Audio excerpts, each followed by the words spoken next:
नमस्कार मंडळी, गोकुळ फार्ममध्ये आपलं स्वागत आहे. मागील आठवड्यात वेळापूर गाव तालुका कोपरगाव येथे चांगला पाऊस झाला, जो झिरझिर पाऊस होता. त्यामुळे आपल्या बागेला छान अशी पालवी फुटली आहेत. आणि पालवी ज्यावेळेस फुटते त्यावेळेस आपल्याला माहिती आहे की ती नवी पालवी जी आहेत त्या नवीला खायला कीटक देखील येतात. आपण त्या कीटकांना कंट्रोल करण्यासाठी त्याचसोबत सॉईलचं कल्चर चांगल्या पद्धतीने सुधारण्यासाठी, कारण पावसाळ्याचा सीझन हा जमिनीमध्ये मॉइश्चर असतं, हवा खेळती असते आणि जमिनीत कार्बन पण देखील चांगल्या पद्धतीने वाढतो, कारण हवेतलं नत्र देखील जमिनीत येत असतं. त्यामुळे डिकम्पोजिशन पण चांगल्या पद्धतीने जे आपले नायट्रोजनचे बॅक्टेरिया आहेत ते करतात. पण या बॅक्टेरियांना वाढवण्यासाठी आपण काय करतो आणि कीटकांना कंट्रोल करण्यासाठी देखील आपण काय करतो ते मी तुम्हाला दाखवतो आहे. तुम्हाला माहिती आहे की आपल्या इथे या सोलारखाली आपण इथे ही 750 लिटरची टाकी बनवली आहेत, ज्यामध्ये आपण हे असे वेगवेगळ्या प्रकारचे फंगस आणि बॅक्टेरियाज आहेत, ज्यामध्ये पॅसिलोमायसिस फंगस आहे, ट्रायकोडर्मा विरिडी, ट्रायकोडर्मा हर्झेरियम या फंगस आहेत. त्यानंतर बॅसिलस सबटिलिस ही बॅक्टेरिया आहेत, सुडोमोनास फ्लोरोसन्स बॅक्टेरिया आहेत, सुडोमोनास सिरिंज बॅक्टेरिया आहेत, एरविना हर्बिका ही पण बॅक्टेरिया आहेत. या काय करतात तर जमिनीत आणि झाडाच्या पाल्यावरती असणाऱ्या ज्या कीटक आहेत, ज्यामध्ये तुडतुडा अळी, शेंडीपोक करणारी अळी असेल, यांना कंट्रोल करायचं काम करतात. हे बघा, आपण इथे हे कल्चर वाढवलेलं आहे. यामध्ये शेण आहेत गाईचं, देशी गाईचं शेण आहेत.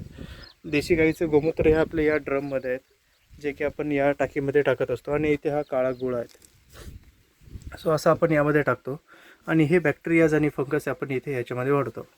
हे बॅक्टेरिया आणि फंगस काय करतात की आपल्या झाडांच्या एकतर सर्वात महत्त्वाचं म्हणजे पानांची साईज वाढवतात.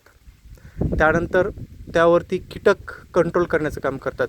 आपण याची फवारणी आणि ड्रेंचिंग दोन्हीही करतो. आता पाऊस चालू झाला आहे जस्ट, आणि त्याचसोबत हे आपल्याला जमिनीचं मातीचं कल्चर जे आहे ते सुधारवण्याचं काम करतात. सो अशा खूप महत्त्वाच्या गोष्टी आहेत. आणि त्याच्यात सर्वात महत्त्वाचं काम करतात ते म्हणजे डिंक्याला कंट्रोल करण्याचं काम करतात.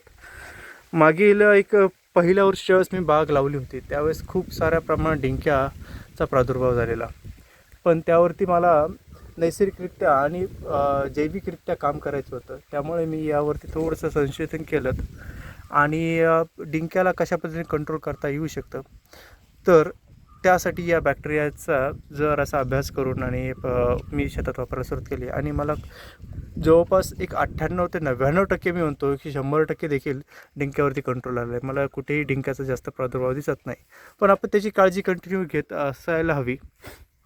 तुम्ही बघू शकता छान अशी पालवी फुटलेली आहेत. आणि आपल्या या पेट्रोल मशीनमधनं ज्याच्यातनं आपण फवारणी करतो, तर या बॅक्टेरियाची आणि फंगसची आपण तिथे फवारणी करत आहोत.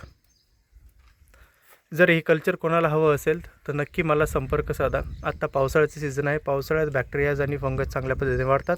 त्यानंतर पावसाळ्यानंतर पावसाळा संपायच्या दरम्यान खूप मोठ्या प्रमाणात एक तुमच्या बागेमध्ये मायक्रो क्लायमेट तयार होतं. आणि हे मायक्रो क्लायमेट तुमच्या बागेमध्ये ज्या हानिकारक फंगस आहेत यांचा प्रादुर्भाव वाढवतं, कारण तिथे आर्द्रता कंटिन्यू मेंटेन राहते आणि त्या आर्द्रतेमध्ये घातक अशा बुरशी देखील वाढू शकतात.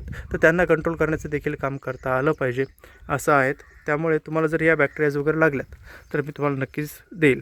बघा, त्याच्यातनं काढलेले जे शेण आहेत त्या शेणावरती बघा तुम्ही छान अशा भूछत्र वगैरे वाढलेले आहेत. मागील व्हिडिओमध्ये मी तुम्हाला दाखवलं होतं. आता हे शेण मी उचलून पुन्हा आता झाडांखाली टाकेलच. कोणाला हे कल्चर हवे असेल तर नक्की मला संपर्क साधा. याची कोणतेही मी मूल्य घेत नाही, कोणतेही प्राईस घेत नाही. हे तुम्हाला फ्री ऑफ कॉस्ट अवेलेबल आहे माझ्याकडे. मी फक्त आणि फक्त तुम्हाला येऊन इथून घ्यायचं आहे. धन्यवाद.